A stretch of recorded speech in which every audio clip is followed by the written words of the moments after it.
There's a weird phenomenon I've noticed all throughout my life where the more I subject myself to discomfort, the happier I am. I think this phenomenon became increasingly apparent to me in first year of university, where I wanted to make the best impression possible. You know, typical freshman behavior. It's a new school, new network of people, new city. So I really felt a need to reinvent who I was as a human being, especially on a kind of social skills basis. So in order to do that, I was forcing myself outside of my comfort zone so frequently, it's as if it was some sort of game. It's like I was able to peel back a layer of reality and see some sort of one-to-one relationship between subjecting myself to discomfort and upgrading who I was as a human being. Now that I'm in my old age, I don't necessarily think that is a one-to-one relationship, more on that later, but I was definitely onto something because I felt incredible. I was energetic, optimistic. I remember waking up in the morning not being tired because I was ready to tackle the day with energy. And although this euphoria didn't last forever, I never forgot how I felt. And I remember the importance of viewing the comfort zone and the effect it has on your overall well-being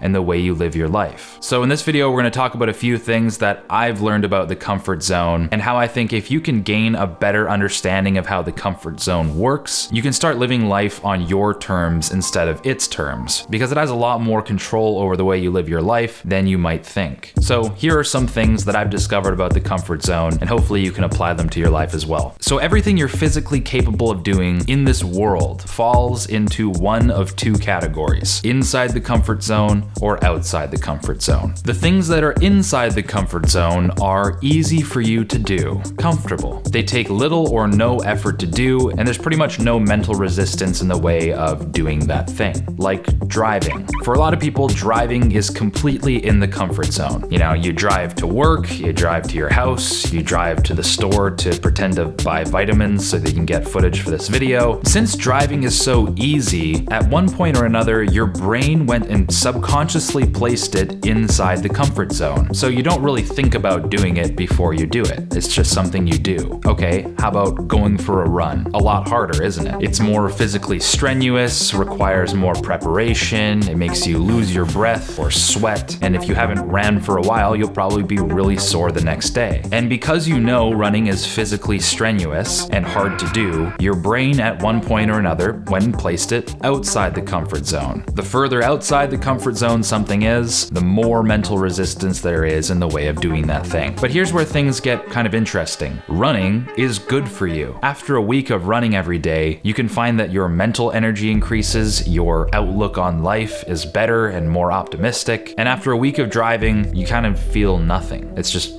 driving. So there really isn't a clear-cut relationship between things that are inside the comfort zone, outside the comfort zone, and the value that these things have on your life. In fact, the comfort zone is terrible at telling you what's good for you and what's bad for you, what activities you should adopt into your life and what activities you should avoid. So let's take walking, for example. Walking is probably inside your comfort zone and running is outside of it. But it doesn't mean that walking is bad for you. In the same way, stabbing yourself in the leg with a pencil is probably outside of your comfort zone, but it doesn't mean it's good for you. So there really isn't a clear-cut relationship between things that are inside the comfort zone, outside the comfort zone, and the value that these things have on your life. All the comfort zone is concerned with is keeping you inside of it. And the way it does that is not only does it make sure that things outside of it are really uncomfortable and hard to do, it's also always shrinking if you don't do anything about it. Unless you venture at least a little bit beyond the borders of the comfort zone, it will get smaller and harder to escape. And this is something that most people have experienced in their lives, whether they are aware of it or not. In my own life, this happens all the time. Like when Halo 5 came out a few years ago, I spent so much time just playing it for hours and hours every day, eating Doritos Sweet Chili Heat and drinking Mountain Dew like a real gamer. And after days of doing this, binging a video game, and not doing anything outside of my comfort zone, things that were previously just on the edge of my comfort zone, like going to the gym, the comfort zone shrank to a point where going to the gym was now extremely difficult and very hard to bring myself to do. You may have also experienced this type of thing where maybe you're on vacation and it's sort of one of those sit around and don't really do much vacations. You're kind of on your phone a lot, on a couch, maybe the weather's really nice, and you start to become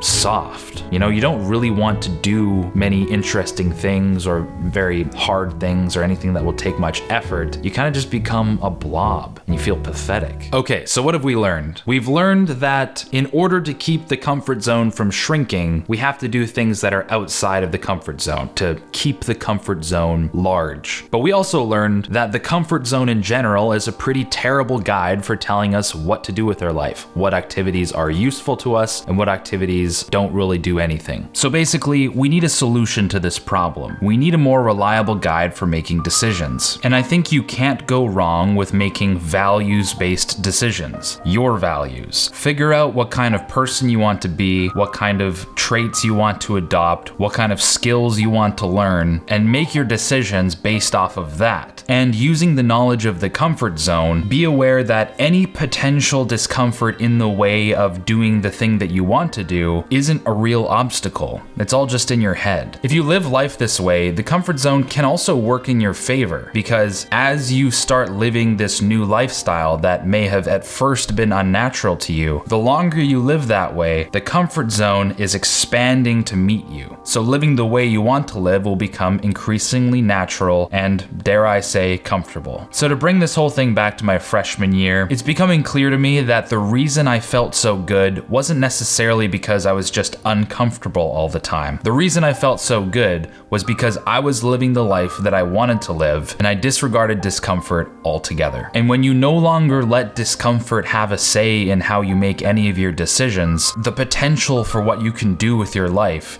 expands dramatically.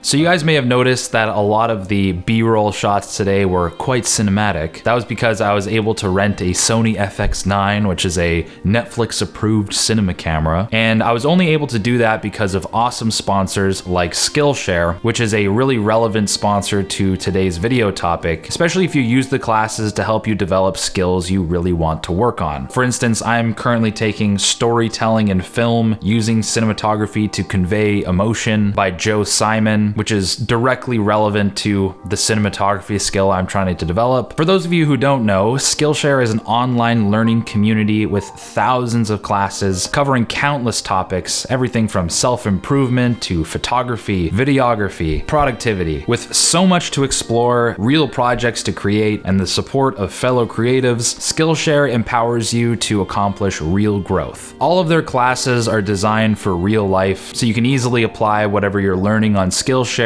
into your real life pursuits. It's also extremely affordable, especially when you compare it to in-person workshops and master classes. With an annual membership, it costs less than $10 a month. Skillshare is doing this awesome thing where the first 500 of you who click the link in the description below get 2 months of Skillshare Premium absolutely free. So make sure you hit that up, explore your creativity, and as usual, have a great time. If you like this video, make sure to hit like, because when you hit like, the algorithm blesses me by shoving this video in front of other people's faces, helping them out, which also helps me out and the channel spread its love. No, I'm not gonna say that, that's crazy. Needless to say at this point, if you're lurking here and you watch a lot of the videos and you haven't subscribed yet, please consider subscribing and hitting the bell icon so that you don't miss future videos. Anyways, that's all for today. Thank you for watching, and we'll catch you in the next video.